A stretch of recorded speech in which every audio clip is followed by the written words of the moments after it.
अल्लाह ताला ने हर इंसान को जो है वो टैलेंट दिया है, लेकिन वो उस टैलेंट का इस्तेमाल किस तरह से करता है वो उस पर जो है वो डिपेंड होता है। हमारे साथ किश्तवाड़ के एक नौजवान शख्स हैं, ये आपको खुद अपना तारुफ देंगे। आप पहले अपना तारुफ दो। अस्सलाम वालेकुम वरहमतुल्लाहि वबरकातुहू। मेरा नाम शेजाउल हक है और मैं क्लास 12 का स्टूडेंट हूँ और मैं Islamia Faridia higher secondary school में पढ़ता हूँ। तो ये शेजाउल हक जो है ये एक जाने माने स्केच आर्टिस्ट है जो यहाँ पर स्केच बनाते हैं। किश्तवाड़ में किसी टैलेंट की कमी नहीं है। जहाँ पर हमारे जो बॉडी बिल्डर्स हैं वो नेशनल लेवल पर मेडल्स जीत रहे हैं। कल खालिद जो संगराबाटा का रहने वाला है वो एक ऑटो ड्राइवर है, उसने बॉडी बिल्डिंग कंपटीशन में दिल्ली में सिल्वर मेडल जीता। हमारे तोयब ट्रक है या उज़ैर है या मोमिन डार है, इन्होंने कई मेडल जो है वो पावर लिफ्टिंग और वेट लिफ्टिंग में लाए। सूजल है उसने मेडल लाया, लेकिन सबसे बड़ी अगर कामयाबी और किश्तवाड़ को नाम मिला वो मिला है शीतल देवी से, जिसने कई रिकॉर्ड तोड़ मेडल जो है वो जीते। तो इसलिए किश्तवाड़ में जो है वो किसी टैलेंट की कमी नहीं है। और आज हमारे साथ एक और आर्टिस्ट है जो तस्वीरें बनाता है। हमारे एक और आर्टिस्ट किश्तवाड़ के हैं जो नंबर 1 पर रहे। यहाँ पर हमारे शर्मा साहब जो पुछाल से हैं, वो वर्ल्ड नंबर 1 पेंटर यहाँ के रहे, शायद आपको पता नहीं होगा। तो आप मुझे बताइए कि ये शौक आपके पास कहाँ से आया स्केचिंग का? मैंने सुना आपने मेरा भी स्केच बनाया। जी, वो मैंने बनाया था। तो बचपन से ही लोग आते थे मेरे पास, तो उनको प्रैक्टिकल्स वगैरह बनानी होती थी, तो वो आते थे मेरे पास, मैं उनको बड़ी परफेक्शन से बना के देता था। तो फिर ऐसे कैसे ज़रा ज़रा शौक बढ़ने लगा। एक बार मैंने ऐसे ही फेस स्केच ट्राई किया, तो उसके बाद फिर बहुत सारे लोगों ने मुझे मोटिवेट किया, तो उसी से मुझे बहुत ज़्यादा मोटिवेशन मिली, तो मैंने ये काम कंटिन्यू कर लिया। तो किस तरह की मदद आपको मिली, कहाँ से मिली, थोड़ा सा बताएंगे? सबसे पहले तो मैंने स्कूल में अपने टीचर का बनाया, नासिर सर का। तो उन्होंने उसके बाद मुझे बोला कि और किसी का स्केच बनाना है, तो मैंने बनाया। फिर उसके बाद उन्होंने बोला कि हम ये सारे स्टेज पे शो करवाएंगे और आपको इनाम देंगे। तो वहीं से फिर उसके बाद उन्होंने मुझे स्टेज पे चढ़वाया, तो फिर वहाँ पे इनाम भी दिया। फिर उससे और ज़्यादा मैं मोटिवेट हो गया और बहुत सारे लोग इसी काम में लग गए। तो मतलब किस किस के स्केच आपने बनाए? तो मैंने 100 से ऊपर ही स्केच अभी तक, मतलब यही कॉमन लोगों के। परसों मैंने डीसी साहब का स्केच बनाया था, तो उन्होंने भी तारीफ की मेरी। तो फिर उसके बाद मैंने सोचा और भी ऐसे बड़े बड़े लोगों के स्केच बनाए। तो मैं थोड़ा बड़ा इंसान हूँ, मैं छोटा इंसान हूँ। मैं बताऊंगा हमारे अजीज दोस्त भी हैं और इंफॉर्मेशन डिपार्टमेंट के हमारे सुभाष शान, वो भी एक बड़े ज़बरदस्त स्केच आर्टिस्ट है, शायद आपने उनके कभी देखे अगर होंगे। तो उन्होंने भी वो भी जो है वो बड़े ज़बरदस्त स्केचेस बनाते हैं। जैसे मैंने प्रकाश शर्मा जी का नाम लिया, वो वर्ल्ड नंबर 1 रैंकिंग में रहे हैं किश्तवाड़ से। तो इरादा क्या है आपको? क्या इसको आप प्रोफेशनलिज्म बनाना चाहते हैं या आप इसको जो है वो सिर्फ ऐसे ही पार्ट टाइम कंटिन्यू ऐसे हॉबी बनाना चाहता हूँ। तो पहले मैं अपना सारा फोकस पढ़ाई पे दूंगा, तो उसके बाद फिर देखते हैं आगे।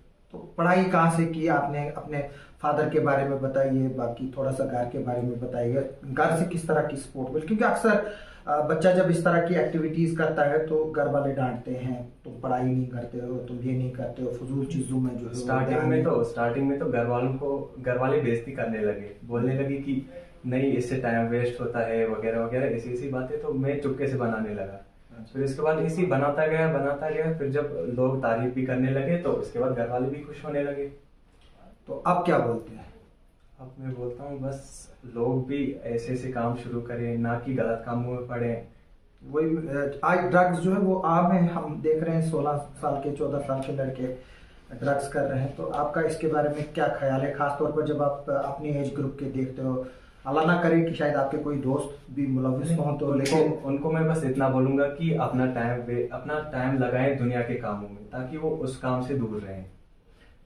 एक शेर है कि दुनिया का सफर इतना बड़ा है खाली एक कफन के लिए।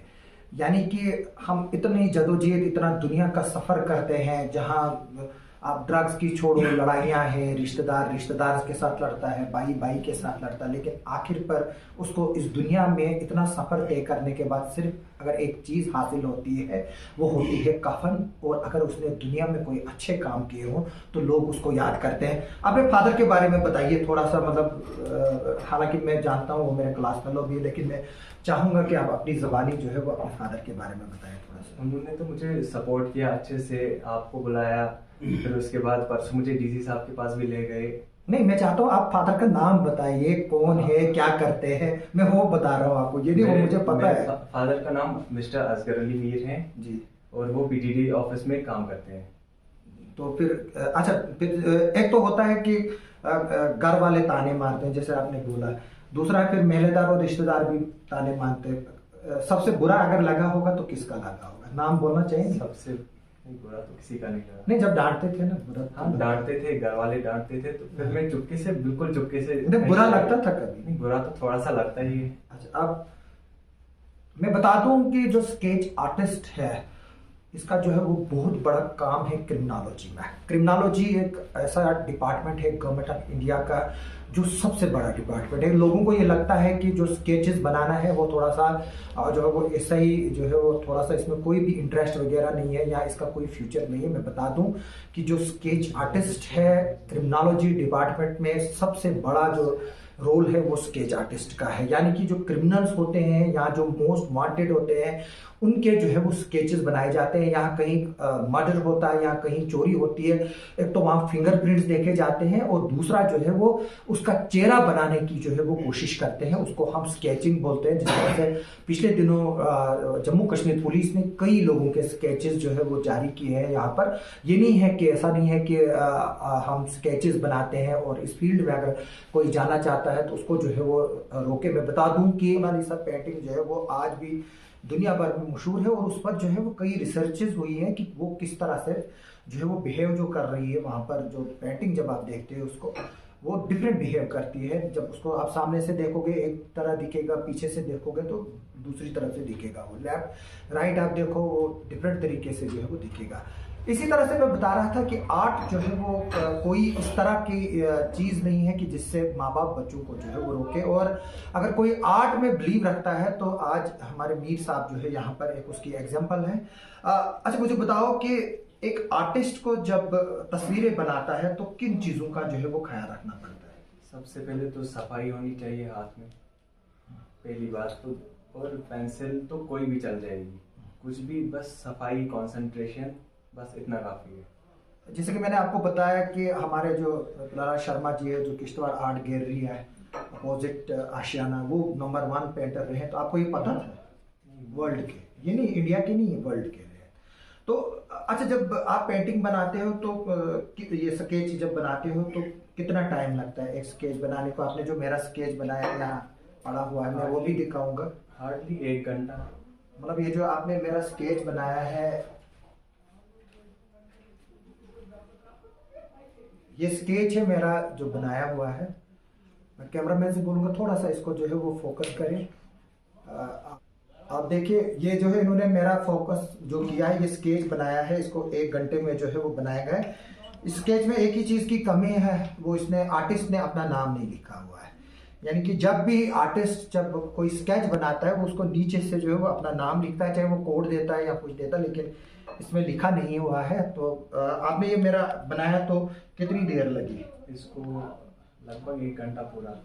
मैं बताऊंगा आपको, मेरा एक और दोस्त है इरफान वानी शुनी जो है वो गाँव है छात्र का, उसने भी मेरा स्केच बनाया। वो भी एक अच्छा स्केच आर्टिस्ट है। मेरी बांजी है, वो भी जो है वो इंजीनियर है, इलेक्ट्रिकल इंजीनियर। वो भी एक ज़बरदस्त आर्टिस्ट है। उसने आज से 18 साल पहले मेरा स्केच बनाया था, तब मैं हैरान हो गया था। तो दूसरी बांजी भी मेरी एक अच्छी आर्टिस्ट थी, वो अब रही नहीं, अल्लाह ताला उसको मगफिरत करे। तो ये जो आर्ट है किश्तवाड़ में काफ़ी जो है वो पड़ा हुआ है। मैं चाहूँगा कि मैं आपके फादर को भी बुलाऊं, थोड़ा सा वो आए यहाँ पर और आपके साथ बैठे। थोड़ा सा आप उनको जगह दे दो। नहीं, आप साथ रहो, थोड़ा सा आप जगह दे दो। असगर साहब जो है वो यहाँ पर हमारे साथ आए हुए हैं, मेरे क्लास फेलो भी हैं। असगर साहब क्या बताएंगे इसको लेकर जो आपके बच्चे में टैलेंट है? सबसे पहले मैं आपका शुक्रिया अदा करता हूँ, आपने यहाँ पर हमारी कवरेज दे दी। और मैं बड़ा खुश हुआ कि मेरे बच्चे में इतना टैलेंट है। ये वो आगे जाके कुछ बन सके, पढ़ाई भी करे, और सब लोगों की दुआ होनी चाहिए। तो एज ए फादर आप क्या चाहते हो बच्चे से, पढ़ाई करके वो क्या हासिल करे? सबसे पहले तो मेरा एक एम था कि मैं अपने बच्चों को इतना सपोर्ट करूं कि कम से कम कोई बड़ा से ऑफिसर बने जिससे गरीबों की मदद हो सके जी। और उसके बाद दूसरे, जैसे आजकल आप देखते हो दूसरों के बच्चे या कोई भी बच्चे ड्रग में मुलव्वस हैं। इसके अलावा हमारे बच्चे अगर कहीं घर में बैठ के अपने एक बंद कमरे में रहें, अपना काम करें, पढ़ाई में लगन लगाएं, जिससे पूरे किश्तवाड़ का नाम पूरे हिंदुस्तान के अंदर रोशन कर दे। जी, जैसे हमारी शीतल देवी दुनिया में कर रही है काफ़ी, जैसे मैंने सुजल का नाम लिया, गोल्ड मेडल लिया। हमारे प्रहलाद जी किश्तवाड़ आर्ट गैलरी के ज़बरदस्त आर्टिस्ट है। मैं आपको बता दूं, आपके जो अरशद सर हैं फिज़िक्स के, और हमारे डॉक्टर तारिक तमकीन साहब प्रोफेसर हैं कॉलेज के, वो बड़े ज़बरदस्त आर्टिस्ट है। वो अपने हाथ से जो है वो बड़ी ज़बरदस्त वो बनाते भी हैं, और उनकी कैलीग्राफी का भी जो है वो कोई जवाब नहीं है। किश्तवाड़ जो है वो बहुत वो करके, जब ये पहले कर रहा था तो आपको क्या लग रहा था कि ये वेस्टेज ऑफ टाइम है, और आपको कब ये लगा कि ये जो मेरा बच्चा कर रहा है वो ठीक कर रहा है? स्टार्टिंग से ही जब मैं बच्चे को देख रहा था कि ये कुछ पेंटिंग वगैरह कुछ कर रहा था, मैं सबसे पहले मेरा एम था कि ये पढ़ाई पे ज़्यादा फोकस करें।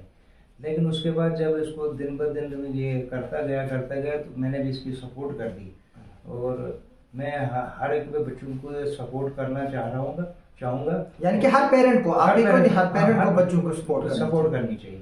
जैसे आज हम देख रहे हैं फुटबॉल खेल रहे हैं, फुटसाल यहाँ बना है, क्रिकेट के टूर्नामेंट्स लगातार जो है वो चल रहे हैं। हालांकि मैं ज़्यादा क्रिकेट के लिए नहीं हूँ कि मतलब आज फिर एक टूर्नामेंट कल फाइनल होगा, फिर साथ में ही शुरू होगा, तो एक लिमिटेड जो है वो चाहता हूँ। तो आपका जो बेटा है, जब उसने पहली बार आपको पेंटिंग दिखाई तो आपने क्या बोला उसको? मैंने कहा बच्चे शाबाश, इस तरह आगे आप इसको आप कीजिए, हमेशा के लिए करते जाइए, काम करते जाइए, always attend to your duty and result to gods. वही है, अल्लाह पर ही जो है वो बाकी सारा कुछ निर्भर। अच्छा, एज ए पेरेंट आप क्या चाहते हो बच्चों में? खास तौर पर मैं ये अल्लाह ना करे, पहले मैं तस्वुर करूं कि आपके सामने एक बच्चा है जो ड्रग्स कर रहा है, तो क्या समझते हैं एज ए पेरेंट आपकी क्या रिस्पॉन्सिबिलिटी होनी चाहिए, और उन पेरेंट्स के लिए आपका क्या मैसेज है जिन्होंने अपने ड्रग एडिक्ट बच्चों को जो है वो घरों में बंद करके रखा है, सिर्फ इसलिए कि समाज में कहीं पता ना चले लोगों को, लेकिन पता चल ही जाता क्योंकि एक ऐसी बात यह है कि कहीं ना कहीं से लीक हो जाती। तो आप उन पेरेंट्स को क्या बोलेंगे? मैं उन पेरेंट्स से यही यहाँ से निवेदन करता हूँ कि वो अपने बच्चों की तरफ नज़र रखें, और अगर गलत काम नहीं करते हैं तो उनको रोकने की कोशिश करें। वही जो है सबसे बड़ी बात यह है कि कितने देर आप अपने बच्चे को घर में केयर करके रखोगे, इसका इलाज मुमकिन है। सबसे बड़ी बात यह है कि ड्रग रिहेबिलिटेशन सेंटर हमारे पास है, और अगर उस बच्चे को 6 महीने लगेंगे रिहेबिलिटेट होने में, बाद में वो एक नॉर्मल बच्चा बन सकता है, और वो बच्चा डॉक्टर भी बन सकता है, इंजीनियर भी बन सकता है, और वो IAS IPS भी बन सकता है। लेकिन सबसे बड़ी बात यह है कि पहले उस बच्चे को जो है वो उस माशरे से जो है वो निकालना है। अब मैं आपसे फिर से बात करूंगा, आप बैठो पापा के साथ यहाँ पर। आप मुझे बताओ आपके सब्जेक्ट्स क्या हैं और आप क्या बनना चाहते हैं, तो कैमरे की तरफ देखकर। मैंने तो सबसे पहले 11th में चढ़ा था, तो मैंने सोचा था पहले नॉन मेडिकल पकड़ूं, JEE के पेपर्स दूं। फिर उसके बाद मेरा एम चेंज हो गया, मैंने सोचा कि नहीं, डॉक्टर बनने में ज़्यादा इज्जत है। नहीं मतलब किसको देखकर आपको, कौन आपको आइकॉन लगा? कि मैंने अपने कजिन को देखा जिनकी नीट सिलेक्शन हुई है आज से 4 साल पहले जी, तो उनको देख के मैं बहुत ज़्यादा मोटिवेट हुआ। मैंने सोचा नहीं, खानदान में एक ही डॉक्टर क्यों होगा, दूसरा भी होना चाहिए। आप सब कुछ बताते हो लेकिन नाम नहीं बताते। अगर आप कजिन का नाम भी बताओगे तो मतलब उनका नाम जी बताओ। साकिब रसूल वानी। साकिब रसूल वानी वो आपके कजिन है, वो कहाँ से? वो इतनी लिंक रोड रहते हैं, अच्छा, लिंक रोड। उन्होंने भी इस्लामिया से ही पढ़ा है, इस्लामिया फरीदिया से। जी, तो फिर नाम भी लेना चाहिए। आप फादर साहब के बारे में मैं पूछ रहा था, आप नाम ही नहीं ले रहे थे। वो तो मुझे पता था ना कि आपके फादर कौन है, लेकिन जो इस वीडियो को देखेंगे तो उनको कैसे पता नहीं। अच्छा, अब आगे चलकर क्या करना चाहते हो? आगे चल के तो अभी 11th का रिजल्ट आज ही हमारा निकला, तो कितने नंबर आए? 435। कितने में से? 500 में से वो कितने % हुए? 87। चलो, इसका मतलब है कि आपका मैथ अच्छा है, तो मैं दुआ करूंगा कि आप जो है वो आगे कामयाब हों। लेकिन मेरी ये आपसे रिक्वेस्ट है कि आप ये चीज़ें जारी रखें, लेकिन अगर आप 2 घंटे पेंटिंग को दोगे तो कम से कम आप 16 घंटे जो है पढ़ाई को दे, तभी जाकर आप पढ़ोगे, क्योंकि कंपटीशन बहुत ज़्यादा है। मुझे ये भी नहीं लगता है कि हमारे यहाँ आप किसी कैटेगरी में होंगे। ओपन में ही आपको एग्ज़ाम देना है, कोई रिजर्वेशन नहीं है किश्तवाड़ टाउन के लिए। आपको मेहनत करनी होगी, तभी आपको दिल्ली के बच्चे से भी आपको मुकाबला करना है, बेंगलोर के बच्चे से भी आपको मुकाबला करना है, आपको मुंबई के बच्चे से भी, महाराष्ट्र के बच्चे से भी, जो एडवांस स्टेटें जो है वो हमारी हैं। तो मैं चाहूँगा कि आप जो है वो फले फूले, और बहुत बहुत शुक्रिया आपने ये मेरी पेंटिंग बनाई, और मैं चाहूँगा कि आप इस आर्ट को जो है वो ज़रूर बरकरार रखें। हम चाहेंगे कि आप ज़रूर जो है वो इस पर कमेंट करें और बताइए कि आपको ये कैसा लगा। ये मेरी फोटोग्राफ जो जब बर्फ़ पड़ी थी किश्तवाड़ में, क्योंकि एनवायरमेंटल कंसर्न को मैं बार बार दोहरा रहा हूँ, आज भी है, क्योंकि इस साल किश्तवाड़ में बर्फ़ नहीं पड़ी है, थोड़ी सी बर्फ़ पड़ी थी चौगान में, तो तब का ये फ़ोटो है, वहाँ से निकाल कर मेरे फेसबुक से इसको बनाया है। आपका बहुत बहुत शुक्रिया। मैं फिर से आपको एक ही रिक्वेस्ट करूंगा कि एक नेक औलाद बने, अपने माँ बाप का सहारा बने, और अल्लाह ताला ने फरमाया है कि जो औलाद अपने माँ बाप की इज्जत नहीं करेगा, उसके नाम के लिए काम नहीं करेगा, उसको उसके नाम को रोशन करने के लिए कामयाब नहीं कोशिशें नहीं करेगा, वो इधर भी नाकाम रहता है और आखिरत में नाकाम रहता है। अभी आज आपने ये काम किया है, तो आपने अपने फादर का, घर वालों का जो है वो नाम रोशन किया है। हम चाहेंगे कि आप आगे चलकर भी नाम रोशन करें। 87% बहुत नंबर होते हैं, जिन बच्चों को 60% भी नंबर आए वो भी अच्छे होते हैं, क्योंकि एग्जाम जो है वो चांस है। मैं यहाँ पर एक और मैसेज आपके जरिए देना चाहूँगा कि कुछ बच्चे जो है वो सुसाइड करते हैं। हमने पिछली बार देखा कि बच्चों को नंबर कम आए फिर सुसाइड किया। एग्जाम जो है वो रियल चांस नहीं है। मैं आपको कॉलेज का एक किस्सा बताता हूँ। हम साल भर पढ़ते थे तो हमें क्वेश्चन ही नहीं आते थे, उतने नंबर ही नहीं आते थे। हमारे आशिक मीर साहब जेके बैंक के एम्प्लॉय, वो 7-8 क्वेश्चन याद करते थे, उसमें 7-8 में से 6 तो चढ़ते ही चढ़ते थे। तो अब आप बताइए कि वो ये किस्मत भी होती है। एग्जाम जो है वो एक परफेक्ट एग्जाम नहीं होता है। आप मेहनत कीजिए, पढ़िए, और मेहनत जो है वो कभी ज़ाया नहीं जाती। आप सबका सुनने के लिए और देखने के लिए बहुत बहुत शुक्रिया।